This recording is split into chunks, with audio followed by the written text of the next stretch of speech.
Night Attack is brought to you by all of our lovely patrons over at patreon.com/Night Attack. Subscribe today and get the pre-show and after-show early. We talked about Hot Boy Summer. It was a good one. Also, thank you to Doghouse Systems for powering this show. If you want a computer, they've got computers, and they're really, really good. Get yourself a free SSD drive when you get a computer at Doghouse at doghousesystems.com/v/rogue. Use promo code ROGUE at checkout. You'll get that free SSD drive. Here's what happened last time on Night Attack, episode 329 by our friend ICU.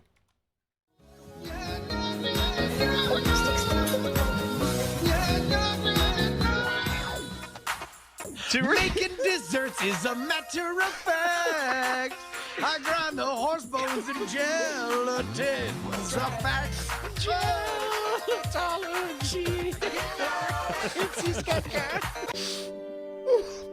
Go do the TikTok dance and point to, like, I know, legerdemain, prestidigitation, another word.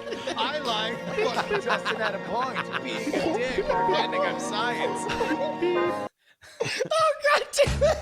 Let's start the show! Oh, what a gift! Hello, you beautiful bastards! You demon hordes of the internet! I'm Brian Drescher, live in Austin, Texas. Let's set fire to the internet. Joined by Justin Robert Young. God. Somewhere in Oklahoma. I was about to say Oklahoma. OAK, the other OAK. That was. Oh, goddamn. Oh, my favorite part about the ICU things is that they go anywhere, and it's like, and of course, neither of us remember a goddamn thing from the previous episode.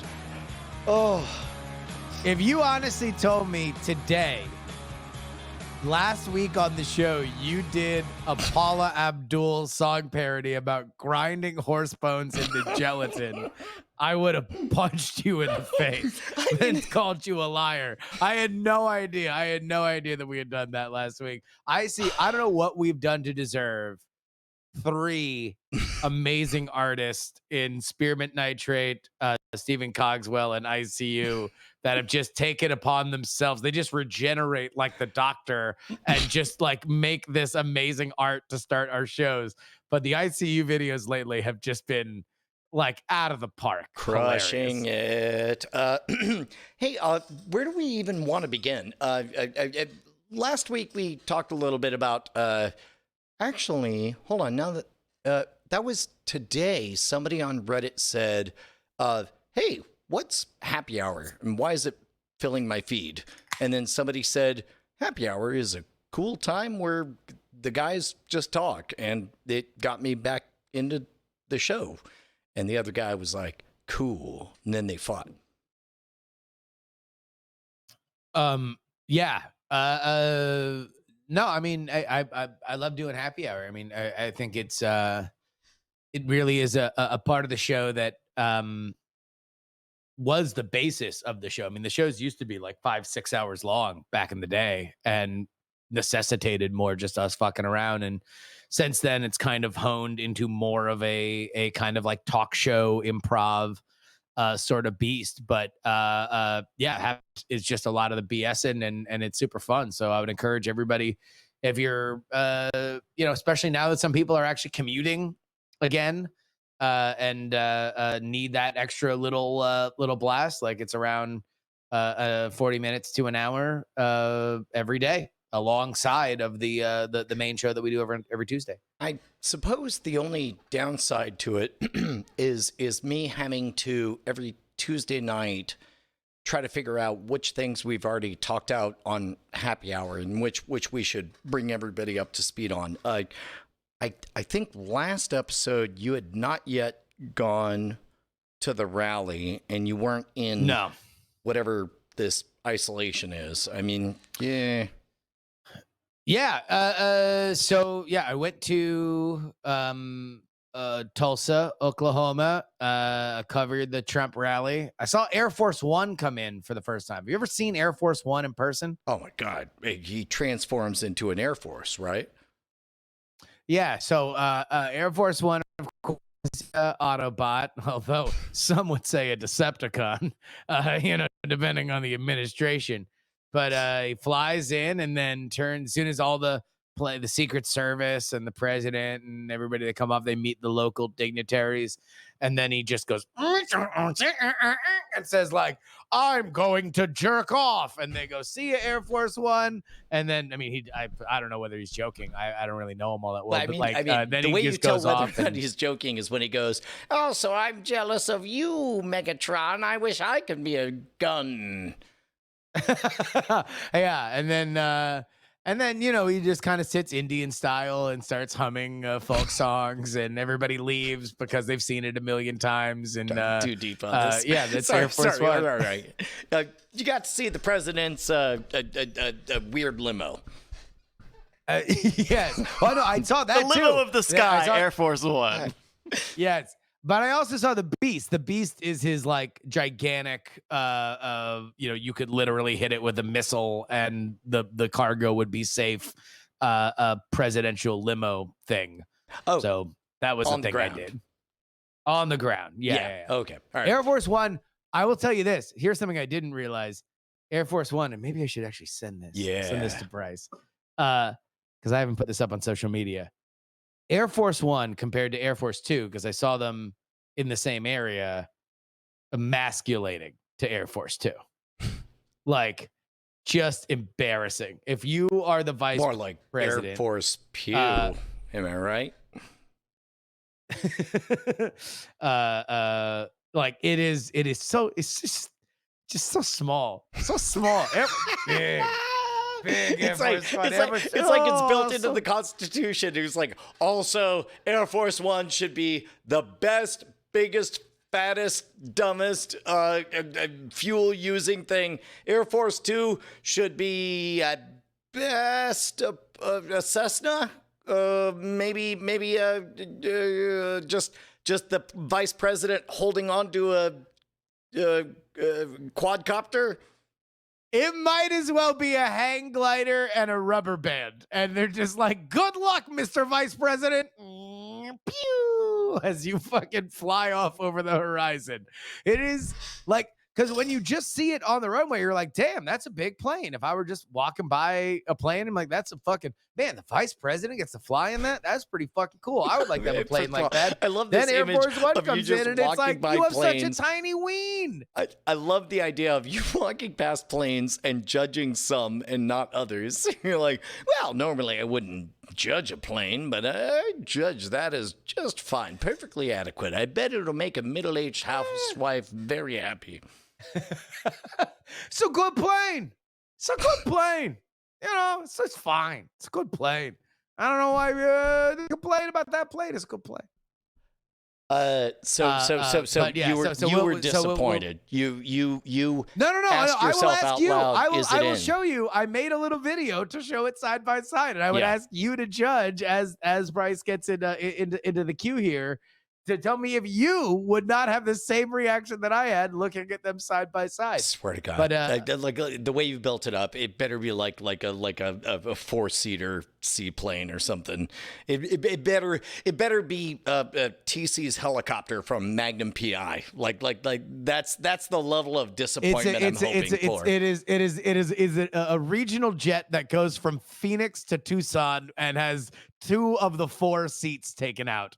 And it's also hauling UPS packages. Oh my God, how great would that be if Air Force Two, like there was a service called Tuber, where you can get 3 of the remaining spots on Air Force Two.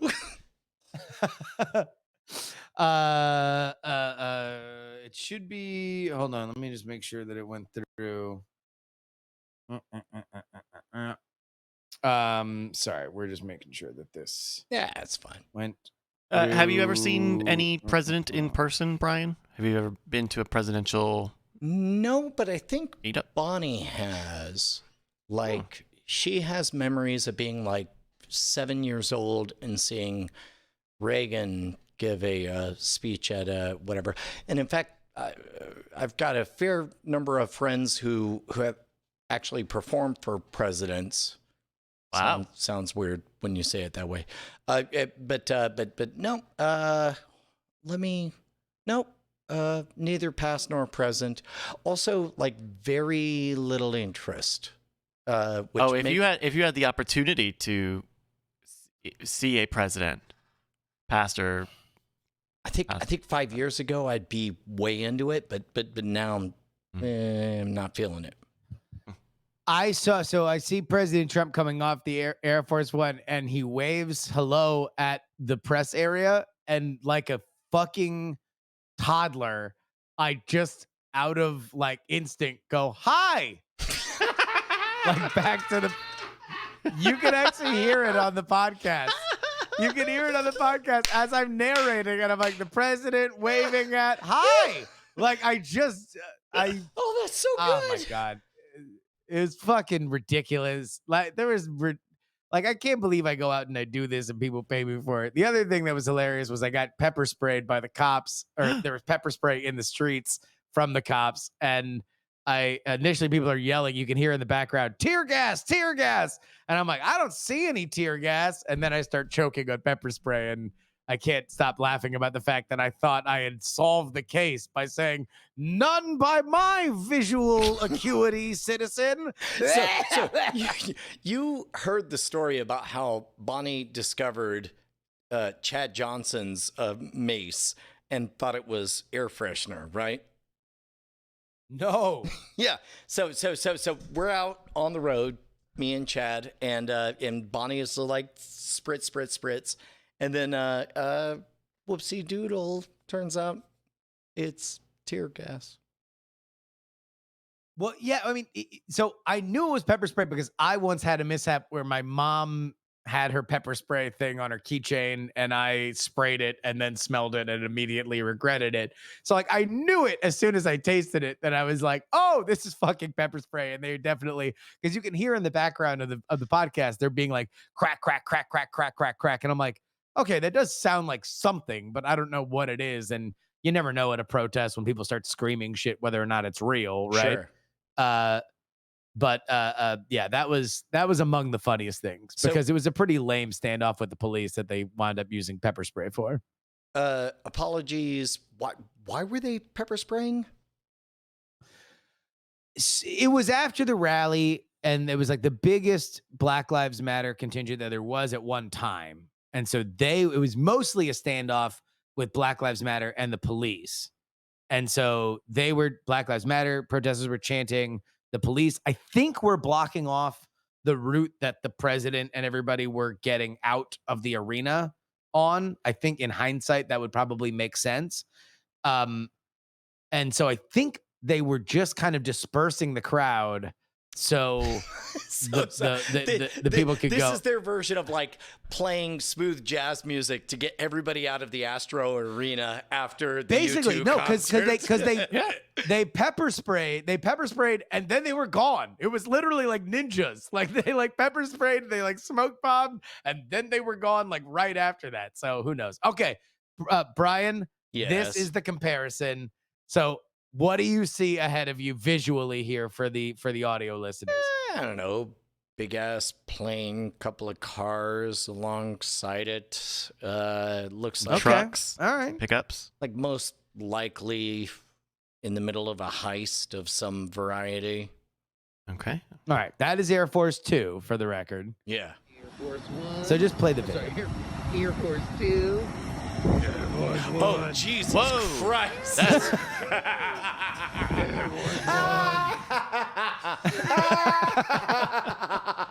It's like the moment a woman understands why she's cheating. Like, or like, well, I don't know. I mean, I just had a feeling like maybe I belong with somebody else. Oh, fucking Christ. Look how much bigger that plane is. It's like Gigantic. twice the size. I mean, Air Force 2 looks like a plane I would spend my entire life reassuring is just the right size. Your plane's perfect. It's not too big, not too small. It's the above exact average, right. technically. Yes. Technically, it's above average. Baby, I've been saying this. It's the right size plane. I'm so thankful that this is the plane I ended It goes up everywhere.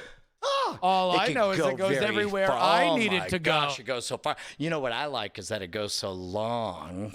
Other planes crash immediately, but not Air Force Two. Air Force Two is great. It's all about where you pilot it. All right, now if you'll excuse me, now that you're falling asleep after I made you come, I'm just gonna something porn something. I love somethingpornsomething.com. What other what other planes look like? Oh my god! It has like weird ridges where you wouldn't think it would. And it's a whole different beast. beast. Fit into a hangar? God, Christ! I mean, this one just looks more sensible. Oh no! I'm very happy. Air Force Two It's is a very fine sensible. plane. Air Force Two is it's the a best. fine plane. It's a look. Yeah. No, but seriously, like, I mean, do you think you could even accommodate Air Force One? Some Maybe in college. Wait, were you looser in college in this scenario? I mean, aging Dr. Freud. Callback. Oh, we need a callback. We need a little callback. Hey, I'll tell you what is loose right now. Our Patreon. Patreon.com/weird things. That's a callback to another show where I fucked that up the wrong way. Patreon.com/night attack is where you go. Patreon. Loose because it's waiting for you. We're trying to jam as possible. Justin is trying to tram all of his data down the pipe, and apparently we're losing some of it. That's it. So here's the deal. We're going to have more. You're going to want to be on it. And I'll tell you what, if you like what we've done so far, then go ahead and kick us a buck. There's a little something to show that you've appreciated what we've done through the last couple months. Obviously, we still know there's a lot of people going through a lot of shit right now. But if you are one of the lucky folks that have still on solid financial footing and you haven't kicked in, then please go ahead and think about it, because we are trying to continue to do bigger and better stuff here. Hells yeah. And of course, if you are a new pledger or if you up your pledge, then we will randomly pick out one of you for a thing we like to call a thing that I'm pretty sure we'll be able to pull off tonight called... Ladies and gentlemen, it's time for the Night Attack new Patreon name chant corner hour. It's an hour of it. All right. So I am not 100% sure whether or not internet is working on my end, but we do have a brand new $1 entry-level patron. Let's hear it for future superhero Logan Lopez. Logan Lopez. Logan Lopez. Logan Lopez. He thought he was the lowest of the low, but it turned out he was the lowest of the Pez. Logan Lopez. Thank you, Logan. Thank you. Thank you, Logan. That's my favorite song from the 60s. Wait. Thank you, Logan. Is that a A reference to a song? parenthetical Mr. Lopez. Oh, yeah. Aren't you into 60s music? But Thank you, Logan. That was a big hit in the 1964. No, you're thinking of Crimson Thank you, and Clover Logan. over and No, over. I think it was Thank you, Logan. Look it up. Over Thank you, and Logan lyrics. over. No, thank you, Thank Logan. you, Under Logan. and over over. and over. And for also, there, Crimson and Clover. be Coford for Noford. Yes. For Okay. Logan is there for you now. Hi, I'm Casey Kasem, and Big Dism just subscribed, and that's why the #1 hit in this year, which I think is in the 60s, is Hooray for Agent Sign. Now, what you might not know is that Curtis LaRock wrote the song. But if you want to find out who promoted it, Hang on till after the break. Hello, it's the break. It's me, Aaron Byrne. I own a car dealership. The break is how I want every radio commercial. And all my cars are all a non 6666. That's the price of all of them. Dan Wally just cheered $600, $500, and got one of them for free. Anyway, Still the break. back to top 40. Hey, it's Rick Roll Martian with the 1,000 top most popular. All right, I'm stopping. Thank you, Renegade. Hey, Bryce, who's our I thought you were bit going to say boss? thank you, Brian, for stopping. Thank you for ending the bit, Brian. I think our bit boss might be a Mona Rester. We got a lot of, or no, sorry, not a Mona Rester. I'm might sorry, be Jordan. Mona Raster? It might be Jordan Mona- DeMoss or Rock Roll Martian who tend to give us A bits. Mona Rester smile he has on his face, or she. It's 2020. The But answer it's our show, so coming it's up probably after the he. break. Did you know that Casey Kasem was the voice of Shaggy? Yeah. Yeah. Mm-hmm. Right. Zoinks. Yeah. Hey, Scoob. I'm Casey Kasem. Why? Well, these goddamn numbers, coming into a fucking death dedication, Scoob. Why? I'm trying to read this about a dead fucking dog, and then I go into these fucking up-tempo numbers, Scoob. Which was really weird because later in the 90s, he had that song where he was just like, oh, Scoob, we just fucked that girl and we got caught walking out the door. No? I don't remember that. Was Casey Kasem in a sex scandal? No, the Shaggy song. Never mind. Doesn't matter. Oh, Jesus Christ. It was a good bit. It didn't hit. That's fine. You should have said and it wasn't me. Like, It wasn't me. It's kind of the key there. There's a million songs about fucking some girl. Bit. It was a fine bit. history She will caught me on decide. the counter, Scoob. It wasn't me.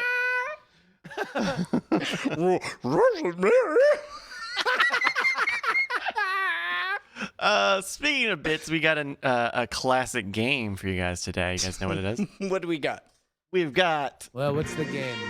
news. Yes! Yeah. The news. That's 6. Can I confess that my favorite part of this is that I actually learn a bit about the news? Yeah, Nice. that's right. So A lot of people do, Brian. A lot of people are learning. They don't watch the news anymore. They come to us. they come to They us say once every they 2 wait months. for News 6. Yeah. Yeah.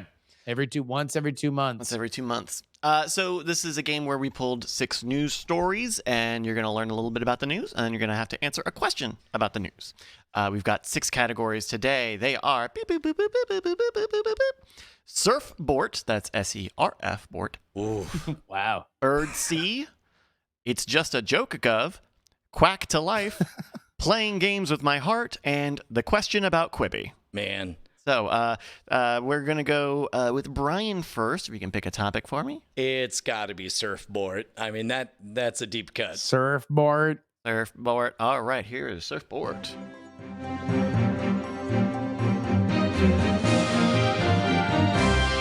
All right, this is sent in by Dr. Biglove. Thank you, Dr. Biglove, from the Irish Times. An Irish Victorian age dildo made of ivory sold for 3,200 euros in 2017 to a U.S. collector and has returned to Ireland after it was put up for auction again. Shauna Scott, owner of Sex Siopa, an online sex shop, took to Twitter and collected funds to return the historical marital aid to an Irish museum. Quote, there was so much going on in that time period. People were literally starving to death, and meanwhile, someone was bringing this home to their spouse, says Miss Scott. Question. How much in euros did it cost for Scott to win the bid? Closest without going over will win. You're going to answer in euros, please. Brian? 32,000 euros and a Patriot to boot. 32,000 euros. All right, Justin? Can I ask again? It went for 3,200 initially? It initially went for 3,200 euros in 2017. So Brian thinks in the intervening years, it went up to 33,000. 32,000 was the answer. Yes. 32,000. And specifically, if I may elaborate,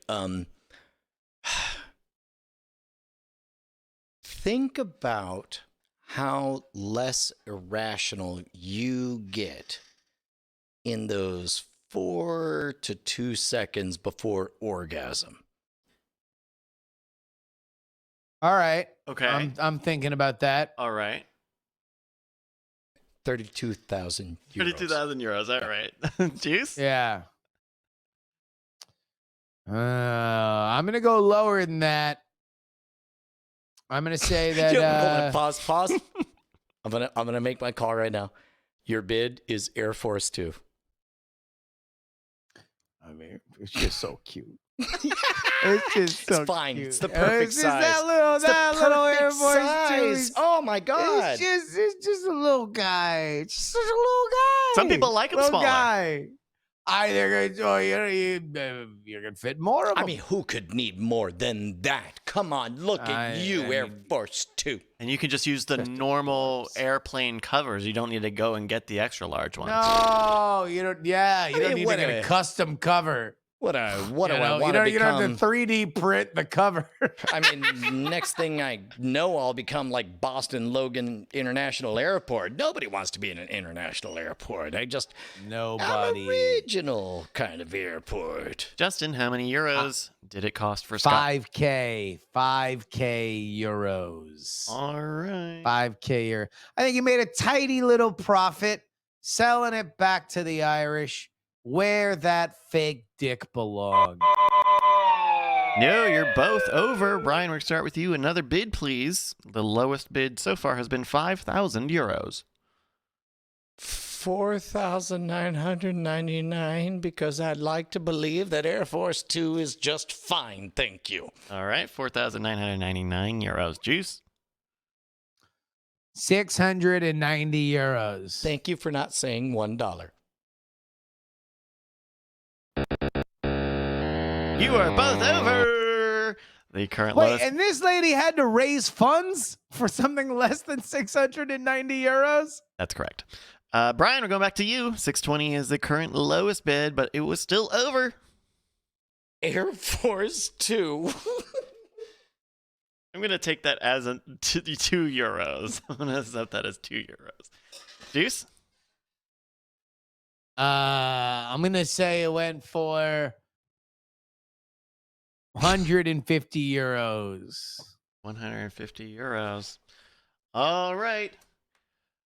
The ivory dildo went for 620 euros. 690 was close, but it was over. That's a point for Justin. Oh, shit. Man, I feel like we could have cock blocked this lady. We could have kept this fake dick in America. I'm mainly disappointed that we didn't come up with enough, 600 range dick jokes. 600 range. dicks. Six dicks. A Yeah. million. 6 dicks x 10. I mean, it's Six. Takeshi 6. 5. Yeah. Takashi 6 dicks. Is that anything? Stupid. All right, Justin, we're going to have you pick a category now on New 6. We've still got Birdsea, It's Just a Joke Gov, Quack to Life, Playing Games with My Heart, and the question about Quibi. I'm going to say the question about Quibi. The question about Quibi here on Mainly to get it off the board. New 6. Oh, we're very Quibi obsessed. This is via Deadline. Today, Quibi announced that they have picked up a second season of Punk'd and Singled Out. Isn't that cool? Question. Name an original program on the Quibi service. You guys will answer in-round elimination style until one of you cannot name an original program on the Quibi service. We're going to start with Justin. Dummy. We will. Dummy is correct. All right, Brian. Reno 911? Reno 911 is correct. Justin. Punked. Punk'd is correct. And Wait, that was in the... All right. There was another one. Do you remember the other one? No. Okay. Hold on. The news? I need to be more specific about that one, my man. The news at 6? I'll check. There could be. Fuck. No, think of the big original with one of the with one of the Golden Arm no Lady. no. You're movie? not gonna think of that one. You're not gonna gonna think the of that actual one. name of that show. Yeah. Yeah, no. Think of the one with fake Thor, and it's another franchise, and they took the name. The Most Dangerous Game. Most dangerous Yes. game. That was Correct. my idea that I just had. Yeah. Thank you for acknowledging that. All right, Justin. Singled out because I remember Go that one. down from the story. All right, no, here's another one. Another franchise that they rebooted.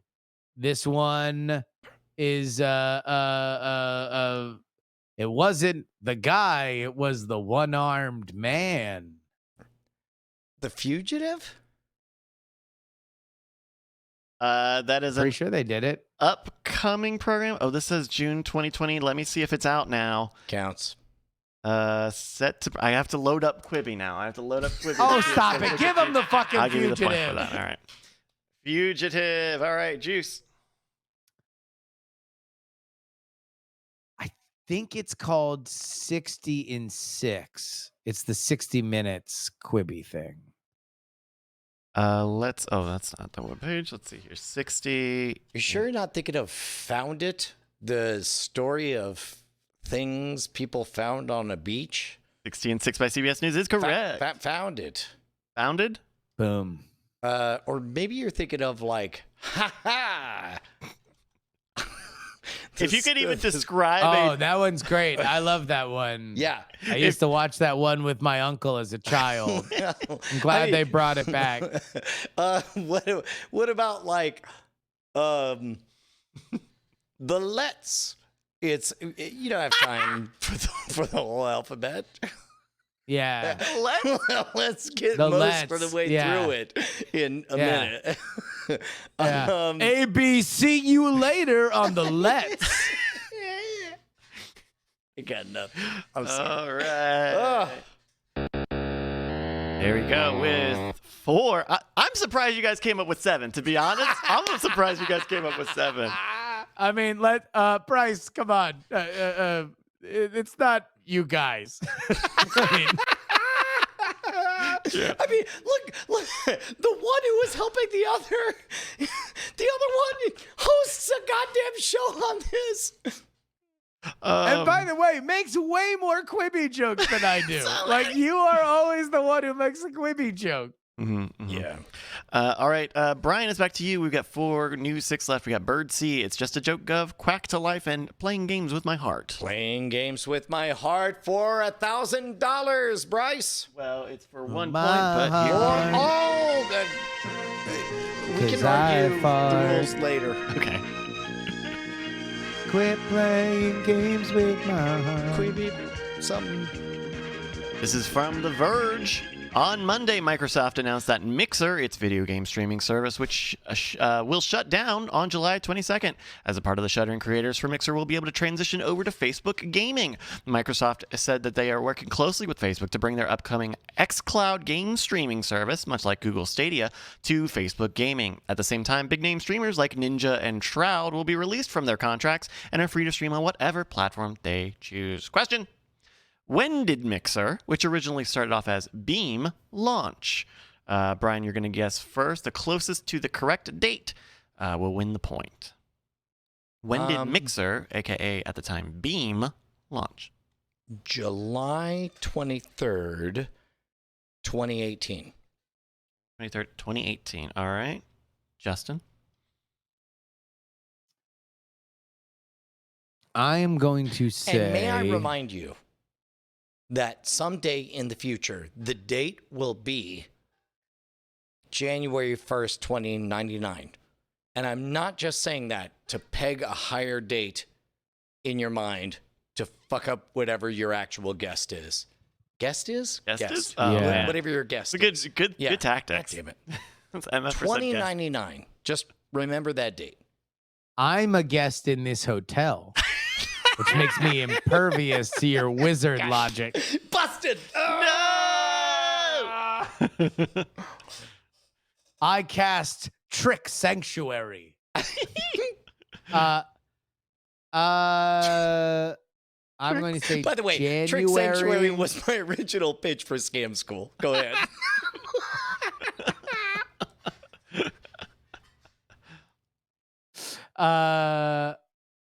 I will say January 23rd. See, it's already working. 2015. 99.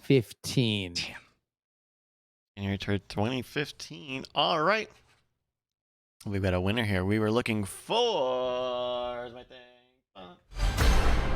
January 5th, 2016. That's Justin Point. Doggone it. There we go. Yo, by the way, shout out to all the Mixer people that actually got fucking fired in a pandemic. That's bullshit. Microsoft, they wanted to make that deal with fucking Facebook, and they just took the money, and that sucks. It Apparently sucks did that not they even fucking tell ran that the shit into the employees ground. before they announced it.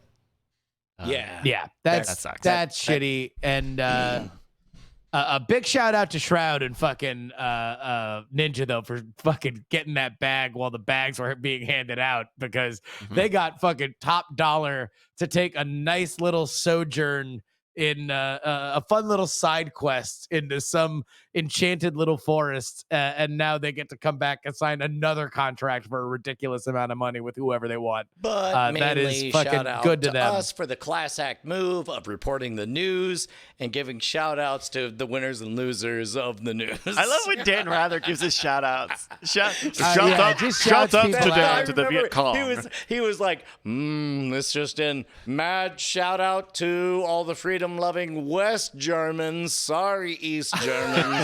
You're garbage and will remain garbage. Thank you. It's me, Dan Rather. Mr. Gorbachev I'm shouts out that wall.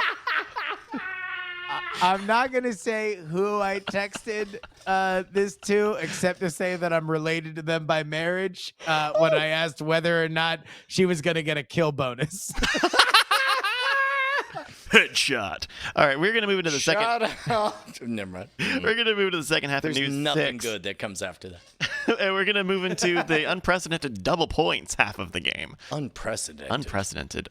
Justin, No one had ever heard of this. you're going to pick a Mr. category. Gorbachev, shout out this Shout wall. out this wall.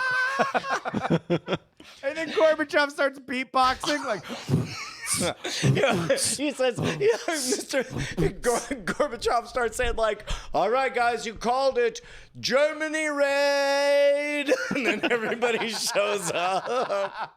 And fucking all the pull-up bureaus like, Mikhail. Mikhail sends 10,000 megatons of love. Justin, we have 3 topics left. We have Birdsea, It's Just a Joke of, and Quack to Life. We're gonna 2 fucking bird puns. We're gonna go Birdsea because I saw a bird in my own fucking tub. All right. Birdsea. Here now on News 6. The news. At 6. All right, this is via Science Alert. Thanks to our friend, another Jay Martin, for sending this in. It was reported last week that scientists suspect hummingbirds have tetrachromatic visual systems. Hold on. Pause 1 second. Okay. I don't know that I've heard a better sentence begin than scientists suspect that hummingbirds ... Like, okay. Ready. Resume. No, I mean I like to think there's a bunch of scientists and they're kind of like standing around and no one's talking, and then when one of them finally breaks the ice, it's like, hey, you think this fucking hummingbird has tetrachromatic vision? And everyone's like, fucking, I'm thankful you for saying that. Okay. We were all suspecting it. How do they bring that up? So imagine you don't want to say it just outright, but you're just like, you sort of chat with other scientists like, hey man, I don't know, I've been studying DNA and looking at space. What about you? I was studying eyes and colors. Ice? What? I'm sorry. What? kind of eyes. It's tiny eyes, My mostly brother small. studies eyes. It's a thing. Yeah. Like I'm talking about like Air Force 2 sized eyes. Like not Air Tiny. Force 1 sized, but tiny. We're not talking small like. eyes. It's not like bug eyes. It's big. No. Like a respectable but small. Yeah. Like you'd see on Hey, what's the thing that kind of like separate thing? I'm loving Yeah. this. You ever listen to Serial? That podcast Serial? Yeah, I love it. I loved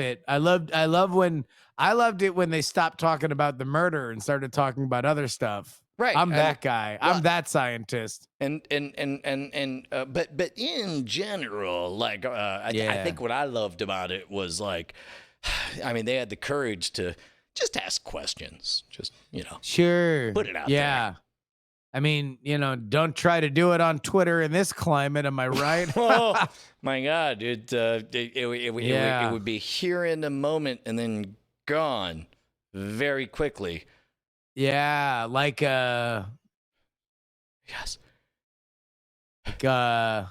like so something that splitting was just there in and out. then gone, and then Like you'd have a feeder for it. something would require a and they lot would of come energy, in, burn a lot of long fuel, beak. Navian. Yeah. Small eyes. Tetrachromatic vision. So- oh, I'm sorry. I'm sorry. I just fell over. My phone dropped. That's weird. On my phone, I was about to tweet tetrachromatic vision. Wait, I mean, you weren't about to say that, were you? No, maybe. I mean, me I don't neither. know. I Sometimes, don't know. yeah. But like, I mean, if you could think of any bird, If I were to hummingbird my phone out and tetrachromatic, sorry, what? then it would be a vision for everybody. For me, paging Dr. Freud. Anyway, let's have sex with a hummingbird. I thought you'd never ask. Scene. Who dance around this shit? Last week, scientists suspect hummingbirds have. There were a couple scientists. They were talking about some things.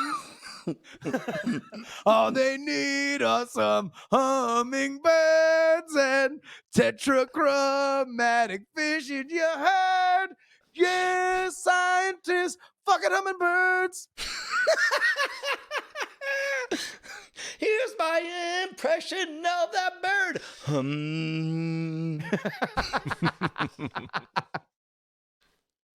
It's a song by Van Halen, Bryce. Ah, It's called Beautiful Girls. Yeah. I see. Yeah, Google it. it's called I'll Google it. How I Had Sex with a Yeah. Hummingbird. Scientists By last yeah, week. it was mostly Dr. about the Van hummingbirds. Yeah. Halen. Last week, scientists reported Yeah. suspecting that hummingbirds have a tetrachromatic visual system. In layman's They can terms, suspect all they want. Here's the important. All right, sidebar, Justin. Man, Yeah. you hear the shit Yeah. they're talking about hummingbirds?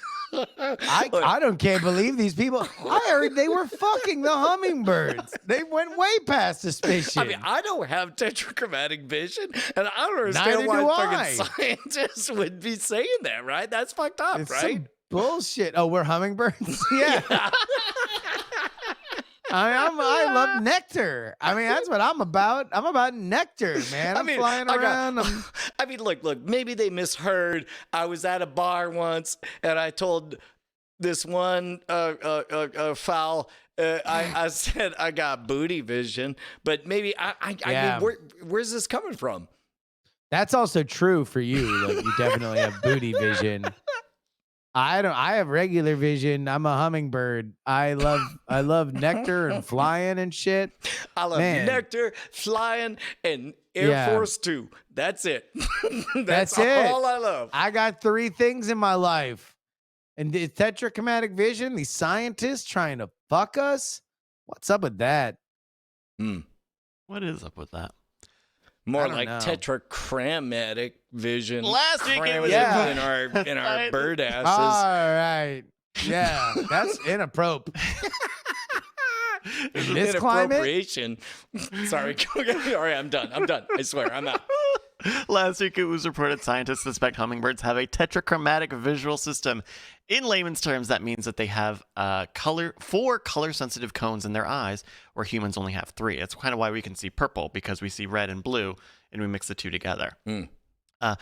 So with hummingbirds having 4, they believe that they may see up to 5 non-spectral colors, including purple, ultraviolet plus red, ultraviolet plus green, plus yellow, and plus purple. While these thousands of tests hint at tetrachromatic vision, scientists need even more rigorous experiments. Quote, does UV plus green appear to birds as a mix of those colors or as a sublime new color? We cannot say. Question.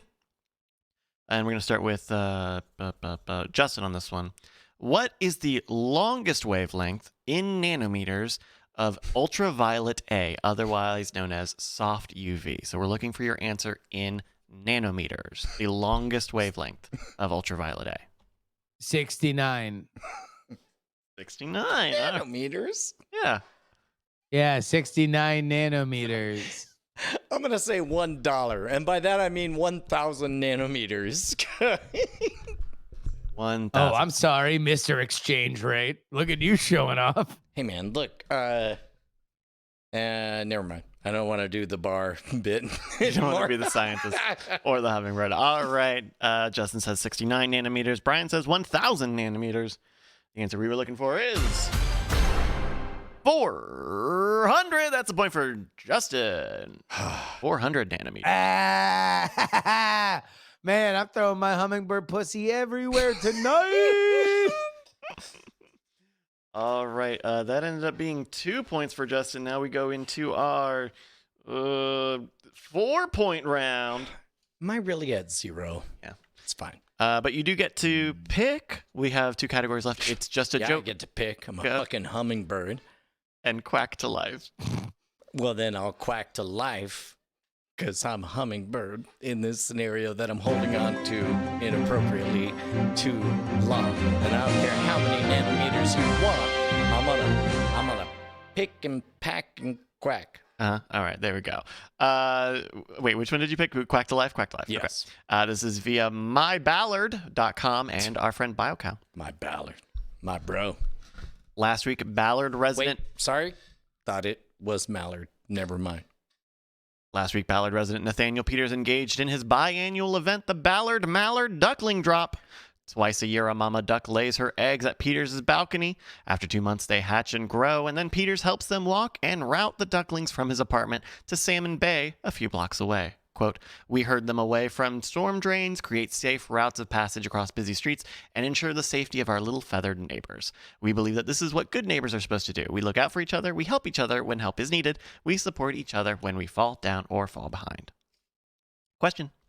Guessing in round, so Brian will... yes, Brian, we'll start with you. How many times, including this time, has this happened to Nathaniel Peters? We're looking for the exact answer, so you guys are going to go back and forth guessing until someone gives the correct answer. So Nathaniel Peters is the person who rescued the whatever? Yes, he's the person who owns the balcony where the mallards lay their eggs, and he helps take them down the couple of Great blocks. to the bay. balcony. Great balcony. Great one. I mean, I don't know. Hell of a balcony. Sounds like a dangerous trap. Sounds like it's a nefarious way to lure in birds to lay their eggs in a dangerous place. Do you think he's doing this? Yes. For his own gain. Oh, he's like an attention whore who wants to do like this whole big duck Nope. thing. I and, think like, he just fucking hates ducks. So what is he doing when he gets them to the water? putting a lot of effort He's into it. smoking, Bryce. He's leaning back, taking a big old puff on an unfiltered cigarette and saying, Unfiltered is not good for you. yeah, I used to run No. the old balcony racket. I attracted a lot of birds. They all laid a lot of eggs. You know what eggs are? Shut up, Johnny. Corey, Do you know what eggs are? They're baby birds. You're just naming people that actually work with you. Oh shit! That's Bobby. That's why Anyway, you're my favorite. fuck you, Bryce. Shut up. Yeah, this was supposed to be the quicker one. Just back and forth guessing a number. Bobby, that's why you were always my favorite. You always figured out my little games. I'll tell you what birds or eggs are. They're baby meat. Anyway, that's why I did it. By the way, Corey, the Corey that works for you is in the chat. It says, yes, I know what eggs are. As he should. He's a grown man. He's a grown man. You're just An naming adult people that man. literally work for you. Johnny and Corey are actual employees Another of yours. unfiltered cigarillo. That's what I love about all three of you kids, and I'm glad you're here. Now listen up. Who likes omelets? Great, from God's light. I don't know. 25. That's my answer. Incorrect, God damn Justin. it. You said it happened twice a year. It happens twice a year. Yes, almost like clockwork. Okay. Or Then I as will say 20. someone It's happened 20 times. Incorrect. What? Brian? Wait, we're talking about number of cycles, not number of babies? Number of times he's done the Mallard duckling drop, which happens twice a year. Yeah, the gorilla's coming back. Yeah. Yeah. 7. Well, you know how many times I've duckling dropped? The first time, I felt a lot of shame. I was very ashamed. It gets easier after your second time. In the fourth time, but also Bonnie, the fifth. Josie, Penny, Callie. Do you know how many times I've done the Mallard duckling drop? 9. I'll say 9. 9. Incorrect. Justin? 5. Incorrect. But you both have gotten much closer than 25 and 20. Brian? 35? Oh, I said you were closer. No, incorrect. You were looking for the lower. The lower was Sorry. closer. If I were in my own house, I would have spit take. That took a lot to spit take. As Bryce, as the Mallard duckling drop assuredly does, has been guiding us along as we've been trying to run headlong into storm drains and getting run over by oncoming traffic. Bryce has tried to hurt us along, and you just go I'm 35, trying. like you're not fucking listening to anything anyone's saying. Of course we're not thinking, because we're trying to make the funny. We're talking about Anyway, listening, it not doesn't thinking. matter. It doesn't matter. Listening's part of comedy. Justin, your guess. Man. Uh, You know, the first time my producer gave me notes 4, live on the air. 4 is incorrect, but a 4. very good answer. Brian.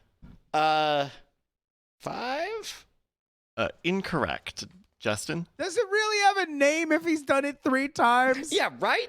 That's what I'm afraid to.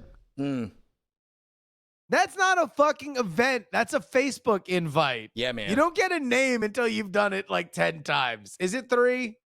No, it is not 3. God damn Brian? it. And that includes like getting elected president.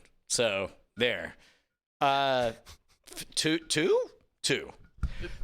No, It's 2. incorrect. Justin? 1. No, It's incorrect. 4. It's 4. It's the only number that we've not named. It is still not I 4, thought I which named Justin 4. did name after 5, which you also Yeah. guessed earlier. Justin. 7. 7. Nailed it. Nailed it. Oh my God! All 8 ducklings and their mamas made it safely to Salmon Bay. Justin, you're running away with this thing. Yeah. We have to take a look at the scoreboard here. I think it's because Well, I you're got so bragged, but I naturally might be talented and really good overpowered. at this. And I definitely. might be overpowered in this cell of mine. So Justin has 9. Hey, I'll get it out. Yeah, maybe when you get out. No, Justin's got 9 points. Brian is still at 0. We are going into our final I'm 10-point holding on to my round. powder, as Air Force 2 once said.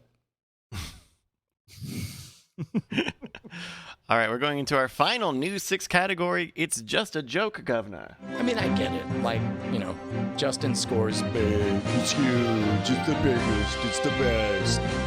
This is from HuffPost. It's funny you should say that. Today, President Donald Trump reiterated that his assertion that the U.S. should, quote, slow the testing down for COVID-19 was not a joke. This comes after the press secretary and a campaign spokesperson said the remark was, quote, tongue-in-cheek, made in jest, and ironic humor.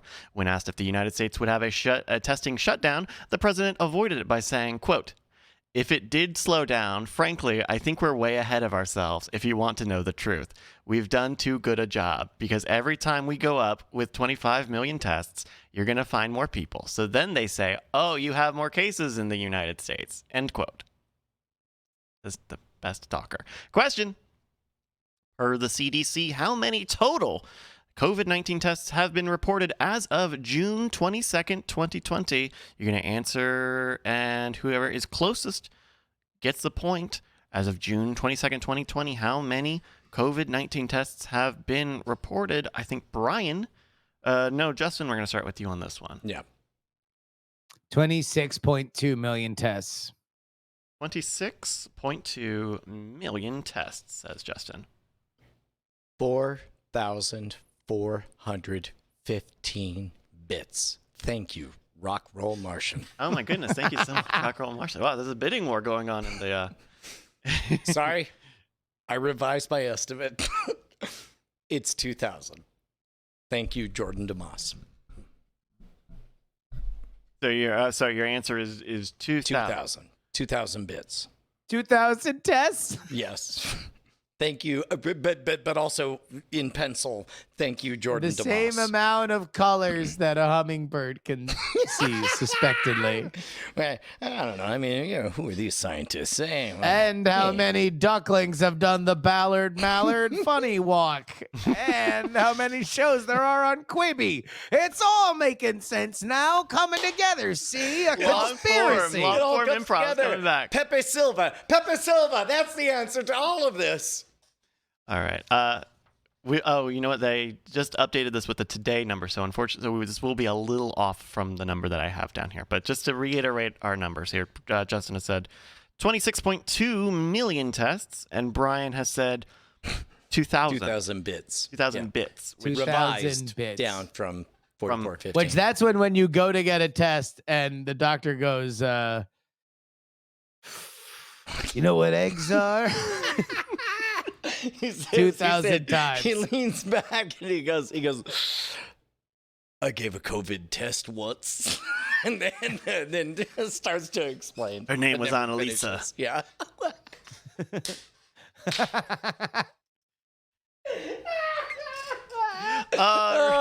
She walked in with a guy named David.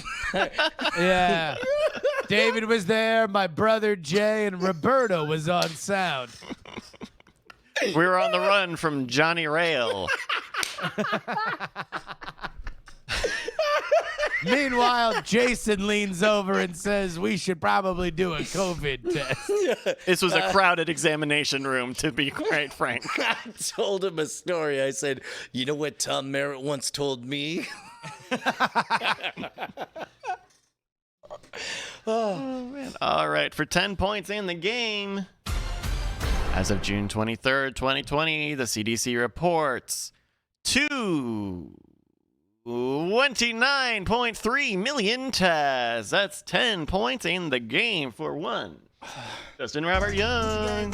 No points for having the same starting number?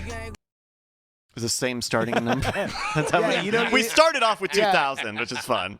Brian doesn't get a consistency bonus on Yeah. that, like just because he kept it even keel the Well, entire time, yeah, not that's this fine. chaotic. Unfortunately, it's only points 18 earning brownie bullshit. points I'm allowed to give out. So thank you to everyone who submitted articles in the Discord. We have a help out channel at the top of the Discord, nightattack.tv/Discord. Thank you, everybody, for doing that. Keep an eye out. We might have another game there soon. If you've got a game that we should play here in the middle of the show, which is what this was, send it in to the email, mail, @nightattack.tv. That's what it is, and that's what this was. I very much like that Renagu is putting us like maybe it should be an official rule that it's always 1 point. Like he has me at 18 points to your 19. Because I gave you 18 brownie points. Right. Yeah. Well, yeah. For good comedy. I mean, for being a very good boy. You did a good job. I Very good. I don't know. I think it's a fine plane. I don't understand what the big It's a deal great. is. You did No, the it's- Air it's- Force Two of No, jobs here look, it today. can go anywhere. It can go all over the United States. A lot of places, The vice anywhere, president and is really internationally. important. Yeah, international, too. Very important. Very important. I mean, it's fine. It's fine. Oh, it's great. Oh, my goodness. Better than fine. cheer up, You're buddy. my special little boy. Hey, you want to do a little diamond time? Goddamn right. Where are we at on the Bit Boss, by the way, since you accidentally hit that sounder? Because it's a Donnybrook, huh? Jordan DeMoss is in the lead right now with 8,414 Holy shit. bits. Thank you to everybody. I mean, I'm kind God damn. of glad I threw the game just based on now whatever he threw number the I game. saw. I think, yeah, you should definitely throw games more often, Brian. I'll tell you what, Diamond Time's where you have your project shouted out right here on the show. Head on over to our subreddit, reddit.com/r/Diamond Club or diamondclub.reddit.com. It's a sticky post at the top of the page. We read the top 3, including this one. Max Power 683 writes, "Hey gang, Kyle here. Just want to tell everybody about my friend's new Audible book that just dropped this week. Check Horizon 616 by T.S. Smith. It's a haunting and exciting deep space horror story with a really great narrator. Also, check out tssmith.org for more info. Audible link and sample audio is at yolo420.com/Horizon Swag. Hells yeah. Silver Dragon 347 says, "Salutations, Diamond Club. Neil Kovud, longtime watcher, first-time Reddit poster. I entered musical theater lighting design contest using pre-visualization software and was judged to be in the top 8 competitors out of 90 entries. And it was sent to open voting. Top 4 after voting gets choices of prizes. You could take a minute and check it out at MikeWoodLD.com/vote. Is that right? MikeWool. Yeah. MikeWoodLD.com. Okay, got vote. it. It would be greatly appreciated to view my entry. Go here, youtube.com. Not readable. It does include copyrighted music if Bryce doesn't want to play it. It looks cool. If you all the visualization software stuff, especially for like stage lighting, is super cool, and this looks really nice. It is. It's pretty. Yeah. All right. Groomba Vance writes, "Howdy Diamond Club. About a month ago during one of my streams, a buddy of mine suggested trying out the Wise game." Ooh, East. It's East. The East game. I then remember that Brian had mentioned these games over the years. On a whim, I took my friend's suggestion and haven't looked back. I've been slowly going through all of the East games and just completed East 7. As of this writing, I'll be starting East Memories of Celestra tomorrow, June 24th at twitch.tv/Mimphria, MIPHIVIA at 10 a.m. Central Time. Stop on by and start this new adventure with myself and Addle the Red. Much love." That's interesting because I don't know how much of my love for that franchise is just straight up a result of having gotten a TurboGrafx 16 CD-ROM player at the age of 17. It was one of the first games that had like badass, audio quality because of the CD-ROM and all that stuff. It was a fine RPG, if I remember correctly. I don't know. Maybe I should play it again. Like I have a lot of fond memories of just listening to the soundtrack, and that's pretty much all I got. And they've kept making more too. So, and it's one of those like long RPGs where you'd probably be better served by playing a newer one, I would think. Yeah, it's it's tough because I want to throw it in the bucket of like I don't know, cheesy crap that I liked 30 years ago, and but now knowing that it has a life all of its own, it complicates me wanting to simplify its story. I mean, yeah, it might be cheesy crap that you loved a long time ago, but I'm speaking to the man that just rewatched Knight Rider. So, like, maybe this is the era. Maybe this is the time. I mean, Knight Rider and V, were also cheesy crap that I loved. Also, I'm saying, this is the very season. much loved enjoying going back and revisiting both of those. Yes, yes, I say yes. dive in. Nostalgia's waiting with its arms outstretched. Come on in for a big ol' hug, baby. You know, that's interesting because, like, you and I have talked about this. Like, I have no appetite for nostalgia, and I fear that it will.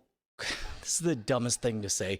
Like, I am literally afraid that a love of nostalgia causes you to become old, because everybody who is old that I know loves wallowing in nostalgia, whether it's a 90-year-old great grandmother who's watching ancient episodes of Lawrence Welk, or my parents, or whoever. Like I'm terrified of it. I intentionally avoid it. I mean, boring people love old shit because it's what they remember and they will always want to live in those memories. But I do think that part of getting old for me, or getting older, is realizing that, like, there really are no new ideas. There are just reimagining of ideas. There's reimagining of things that we've seen before. And so sometimes I think if you're keeping yourself sharp, you can appreciate where the evolutions come, or you can also appreciate where the classics still matter. For something like East, I would say, go check it out. Like, you probably don't remember what's the best about it. You probably remember more about where you were in that moment, and maybe now you'll be able to appreciate it for its art in the same way that you were able to appreciate a V and Knight Rider for what it got well. Like, you didn't watch it thinking like, oh my God, I hope Michael Knight wins. You watched it now and you were like, oh shit, look, this is how they did all the car stunts. That's actually pretty cool. That's an interesting way to do it. Yeah, I think that might also be part of my attraction for remixes and covers of things, where it's like I can hide behind, like, this is cool because they're doing an old thing that I definitely don't care about, but I like it because it's a new thing. And this is how I talk. It's me, Brian. I'm nostalgia proof, Brian. I like this accordion version of Beat It because Beat It's a fucking good melody. I mean, I don't know, Michael Jackson, I guess, whatever, but accordions, that's a thing. I'm Man, nostalgia proof. I'm so glad that other Brian has shown up on our new podcast, Coverville. I love that we both, ironically and at a distance, love remakes of old things. I'm Brian Ibbett. I just realized that, and I love being Brian Ibbett about covers. It's a great time. Here's a penny whistle only version of Tainted Love. Doot, doot, doot, doot, doot.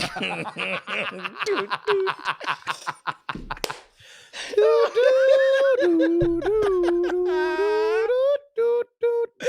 Oh, hey, Bryce, do we have anything in our mailbag? We do. Let's check in. Join us For the drinks record, in the make Diamond sure that Club. Ibbett knows. Diamond Club. We love them. That sounds grand. No, please send him the clip. Let him No, know. we're gonna Send get him the clip. I'm gonna get shit because you don't have to go on TMS. I Send think him you the clip. fuckers have to go on Send him the TMS. clip. Yeah, I have to go on TMS, and then he's gonna be like, "Oh, a penny whistle cover of Tainted Love," and I'm like, "I was making fun of Brian. He's the one that ropes you." Don't roped me worry, into Tally's being gonna send the Ibbett. clip. Everybody, we got. I know, whatever. I love Ibbett. I'm not making fun of Ibbett. All right, this is the mailbag portion of the show where we read your emails that you sent in to mail@nightattack.tv, like this one from our friend X Modem. This email was entitled "How I Found Night Attack and Hated It and Then Loved It," and then I mean, this sounds like a familiar story. Keep going. hey guys. So the way I found the show starts fairly boilerplate. I got into podcasts via a desire to go back to oldschoolnews.com real player streams, found Buzz Out Loud, followed Tom to Twit, downloaded everything on Twit via the Zune PC app at the library because I didn't have internet. However, Wow. the first episode I watched as a loyal tech podcast fan was episode 4, the world record episode of NSFW show. You guys remember that one? Yes, that's the one where The vomit episode. Yeah, that's where somebody vomited. We got a sternly worded email that we thought might have been the end of the show right at the beginning, because there was a Seattle radio station at the time that had just gotten into massive, I think, criminal trouble because they had a contest called "Hold Your Wee for a Wee." Hold your pee for and a it was wee. hold. Yeah. And yeah. To the credit of our former employer, it was a very patient and kind email that said, "Hey, don't know if you know this. This is a massive liability. I encourage you to get your act together. It's me, responsible network runner." Well, It and a was new stern. show. I remember it being stern. Yeah, like, and also it's like I don't blame them for being stern because we didn't have a history with them, and we were supposed to be kind of the like late night wacky guys or whatever. So like, Except for when they would tell us to do the exact opposite of that. It's fine. It's fine. Where was it? Wait, That was before. was Hotel Rwanda for Dogs 7. I before believe that? Was that the that was episode right after. before that? No. was 7 7. was Hotel Rwanda for Dogs, where we were That was explicitly the told one, to yeah. go nuts, and then That was the one we were told immediately to told curse. to stop. So we were And then- already and then- in and then- trouble. and then they realized for that that did physically not include- endangering a minor. Yeah. Then they said, "But what you really should do is go crazier," and then we did, and Yeah.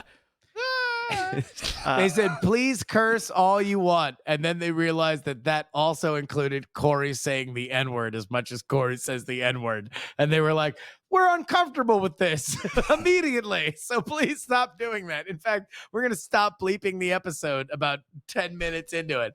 and for the record, our favorite part was that they bleeped out like, No. It was the next episode. Hotel Rwanda for Dogs was 5. World Records was 4. So this was the episode right after we got yelled at because a kid. And by the way, what we're leading up to is that one of the world records was a kid who was young at the time chugging a Gatorade, and then he puked right after he chugged the Gatorade. And it was very funny live stream content. But the physical like trauma of it made the network very uncomfortable, and we got a sternly worded email about it. And then the next episode, I think, if I remember correctly, now looking at the timeline, they were like, okay, no more physical shit, but we do want to keep you guys being the wacky thing. So curse as much as you want. And we had Corey and Martin on, and between our F-bombs every other second and their language, it was very uncool for them very quickly. if I remember correctly, our telegram said 2 words: mission accomplished. And, turns out they changed their mind about what the mission should be. Yeah. But there we go. So that was the world record episode. So Exmodem continues on and says, I got the complete wrong impression of the show via that episode. I thought NSFW was a mindless, gross, college frat morning drive time bro show. I thought the gross out records were the format of the show. I wondered why it was even on Twit. I'm fairly certain that I said I would never listen to that garbage So again. did Twit. I unsubscribed after 1 episode and never looked back. Until about 110 episodes later, having completely forgotten about that experience, I rediscovered the podcast, not realizing it was the same show I vowed off so vehemently. Even coming back, I wasn't entirely sold on Justin, whose podcast I now back on Patreon and listen to before most podcasts on the net, as he's freaking amazing. Regardless, whatever episode I sampled was good enough that I went back through for a few episodes. Going back, I hit Glape, and Glape hooked me entirely. I was so sold on the show to the point I went back through the entire catalog in reverse order nonstop. Reverse order is a very specific decision, I guess. Learning where all the in-jokes came from long after they were referenced a million times. It was like a mystery. Ooh, that's where the Blackwater bit meant. I kept going back to only come back to the realization that it was the same show I hated.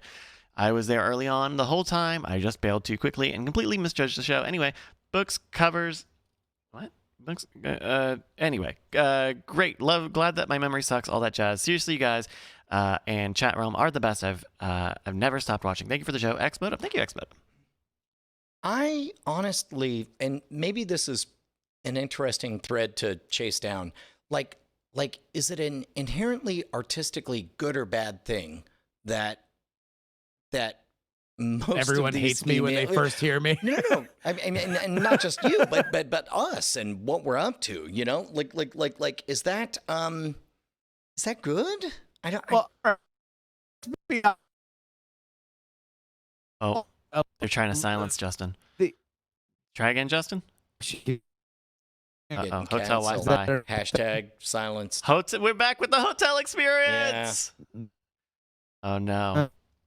Oh yeah, no, we're losing him.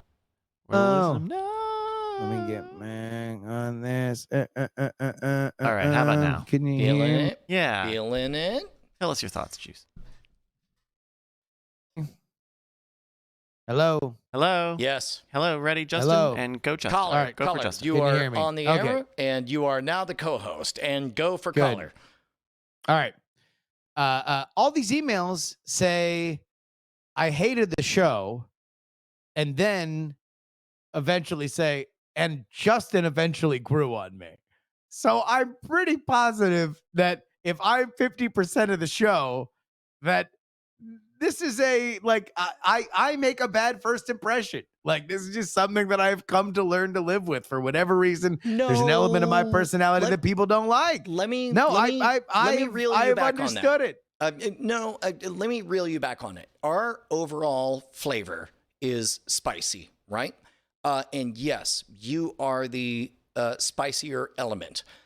My job is to constantly be saying, "Oh, Justin, you're so spicy." That doesn't stop the overall goulash from being spicy, but it does give an anchor. I don't know, man, because like people are here for the fucking spice, right? I think ultimately, yes. Like when you realize that there is a thing here, when you realize the form of it, I kind of feel like that's when people realize, like, okay, there is a dynamic. There's a reason why like this thing goes around and around. But like initially, both on this show and in my own shows and in my own personal life, like, I don't know what it is. Maybe it's like a tone of voice, or it's just how I act, or just something in it. Like, I think that Brian, you have been career a entertainer's like entrance into your art. Like, literally, that's what like your busking was trying to figure out from the base level, how can I just get somebody's attention and reel them in? You have that like in spades. You have like the reps on it. I never really did. Like, literally, the art that I did in any kind of profession was writing, and it was a lot of like, I'm gonna type this. That's the news. That's what I say. Put it out there, and if they don't like it, then I hope they like it eventually. And I think that partly that is like our charm working together. But I take no offense in people that are like, yeah, Justin was really fucking annoying. If it were just Brian, until they realize that this is that like there's a reason why we work well together. But that first impression, like, I feel like I've got enough compiled evidence to just say that I just have a bad first impression. I mean, or at least did 10 years ago, or I mean, we can agree to bottle that up and have that discussion some other time. But our dynamic has been like, I am fascinated beyond words, and I think our friendship is fueled by this. I think our online electricity is fueled by this. It's like, holy fuck, he just says it. He just says it, and you can do that.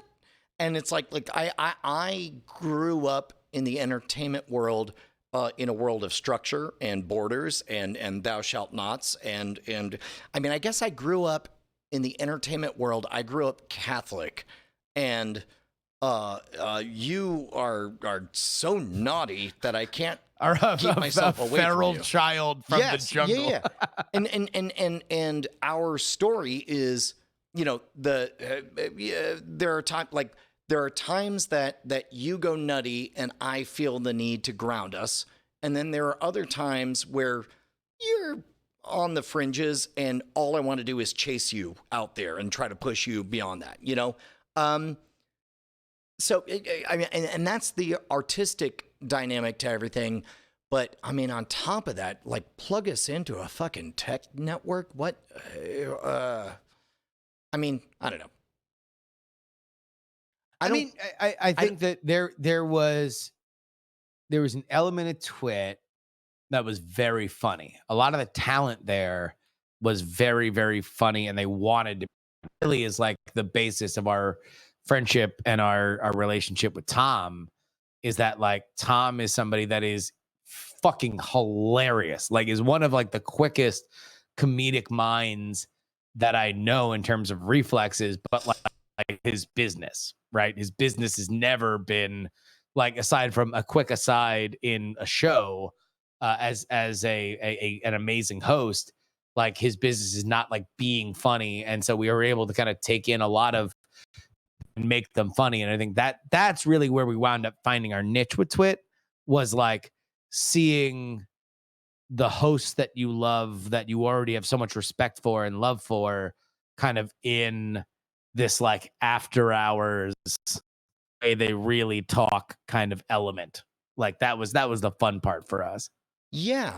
Well, and I suppose what I'm leaning into, and feel free to explore this or not, but it's like I can't think of any reason to feel bad that look, just because your first experience with salsa is that it's spicy doesn't make salsa bad. And it doesn't make you a changed person or salsa a changed experience when 3 years later you realize you want something a little bit spicier.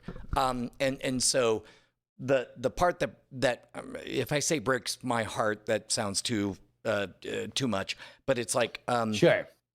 The part I would love to believe is that you don't think it's like, I get it. It's me, capsaicin. I'm the thing that ruins everything. You know, like, no. What makes it spicy, and you're also what makes me here.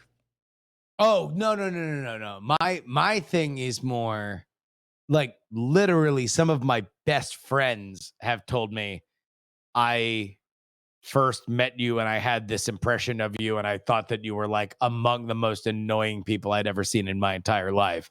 And then like I said one more thing, like as they were heading out the door, I made some other comment, not to them, and they were like, "Oh, you're not the thing that I thought you were." Like I don't think that I'm necessarily annoying per se. I think for whatever reason, my personality allows people in their head to define me very quickly. Yeah.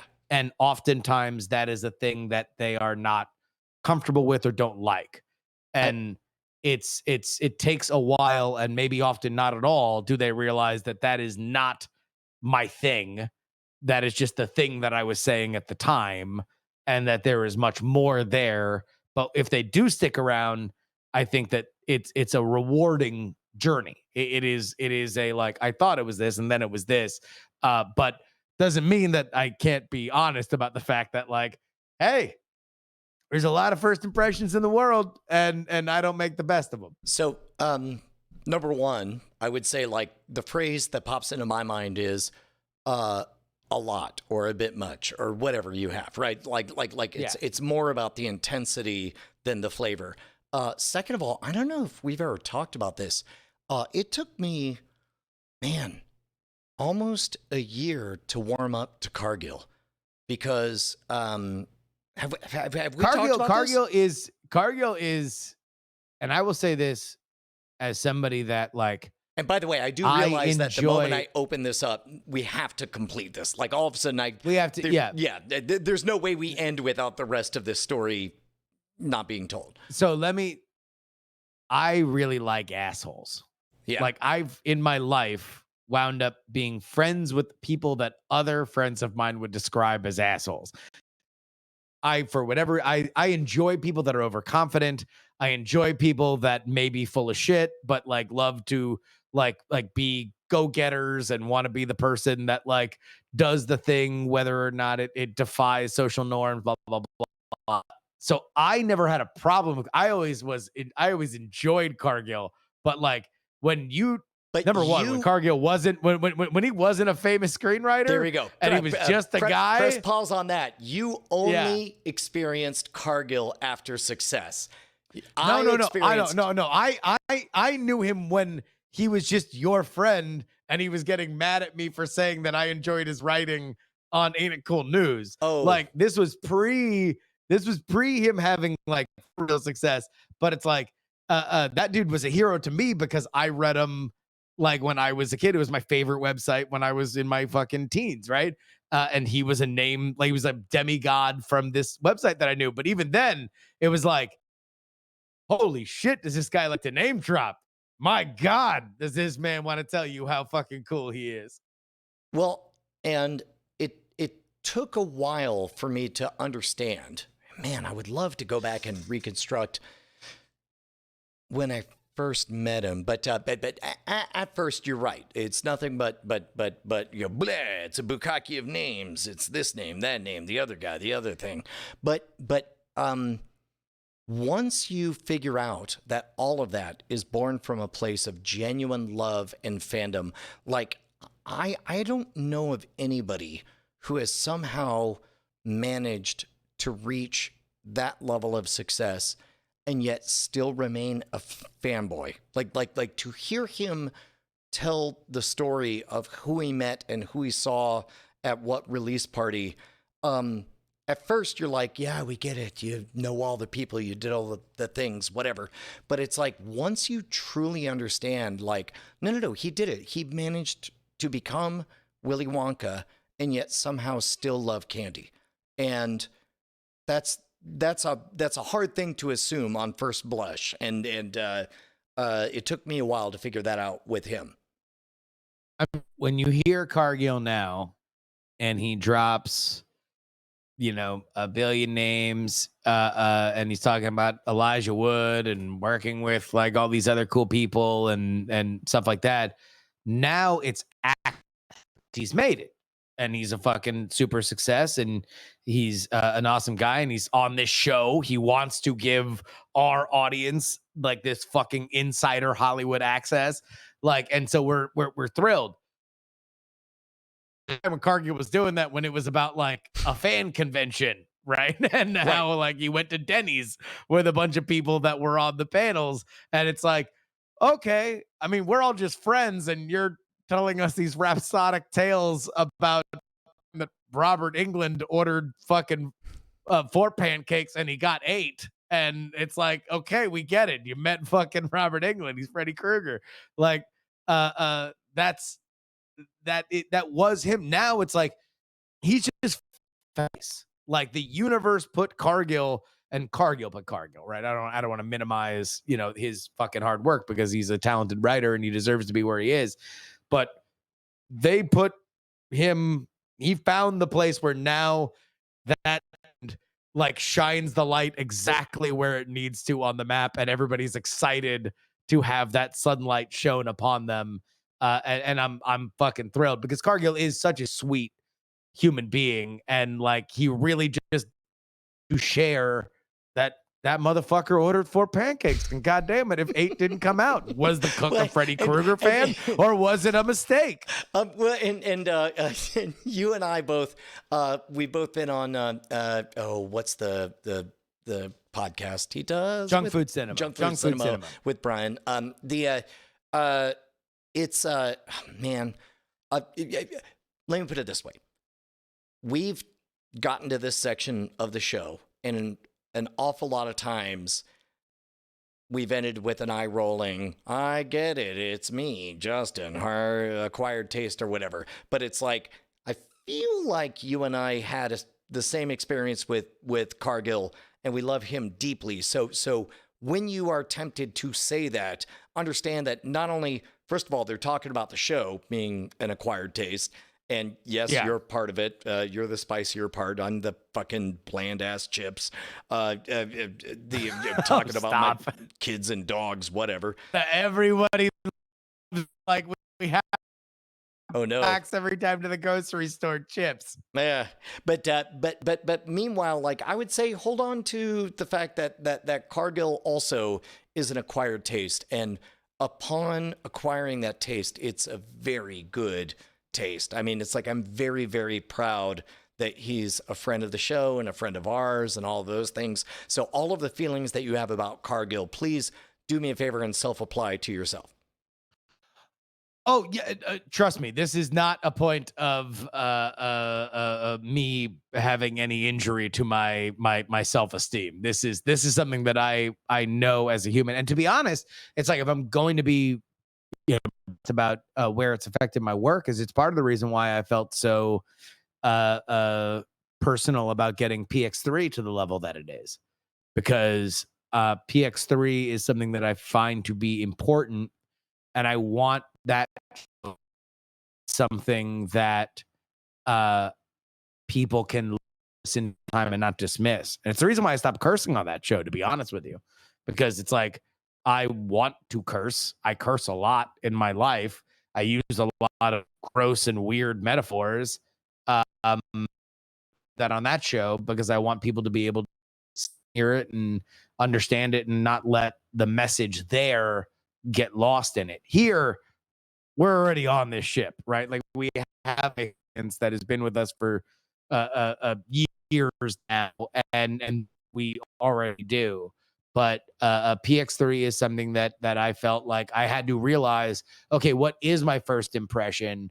Where are people finding? Because on that show, there's a billion different other versions of it. Sure. And they can just go to the one, like I'm already trying to sell them something they don't want, which is like an objective look at politics, right? They don't want that. They might say they want that, but they don't want that. What they want is they a want team-based, like, hey man, this is the Longhorn Sports Network. Exactly. your But they want it horns to be are short, disguised. Get bent. They want it to be disguised as like, unlike sports, where like you could say like, we're the Steelers show. They want to be watching the like the most objective NFL show where the Steelers are the best every week. So what's funny is, and maybe this is a separate thread before we wrap things up, like I have noticed that, looking left, looking right for the audio people, you curse a lot less on this show and on Happy Hour and on everything. And is that just sort of a bleed over from an attitude that comes from PX3 or? Maybe. I mean, it's not something that I intentionally do, but it is something that I think more about. And part of it is like, I don't know. I wanted to be like my comedy heroes, right? And all my comedy heroes use profanity in lyrically amazing ways. And then I kind of realized that I'm not a comedy. And I have to play by different rules, and part of that is like understanding that the initial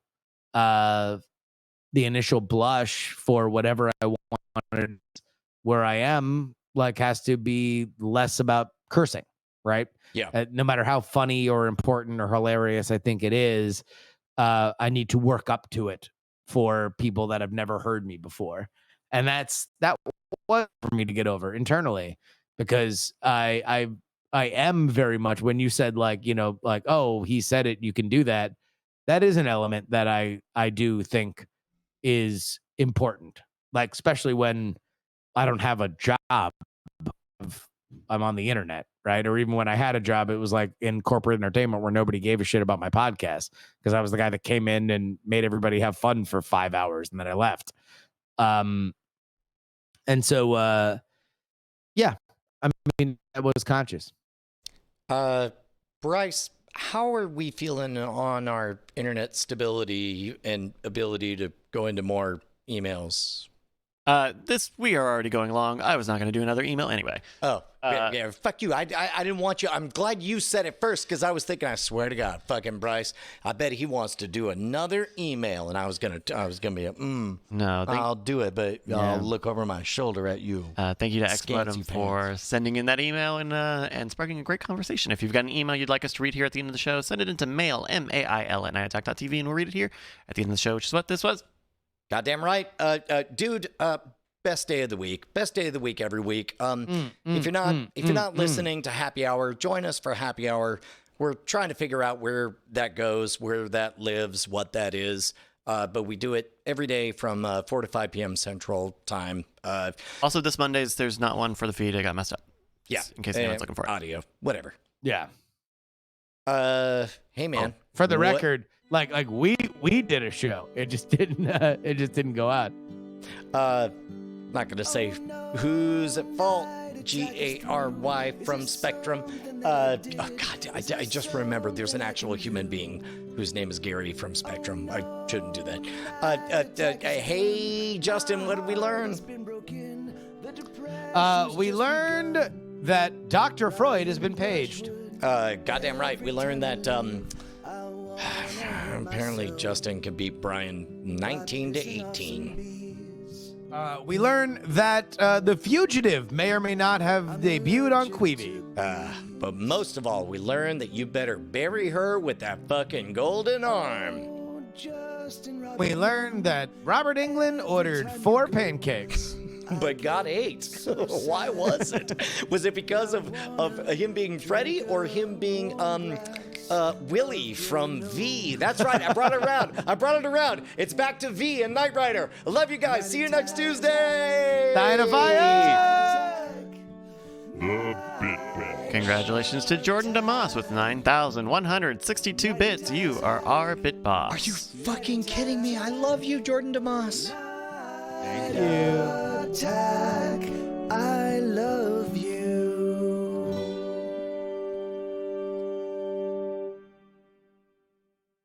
Diamond Club hopes you have enjoyed this program.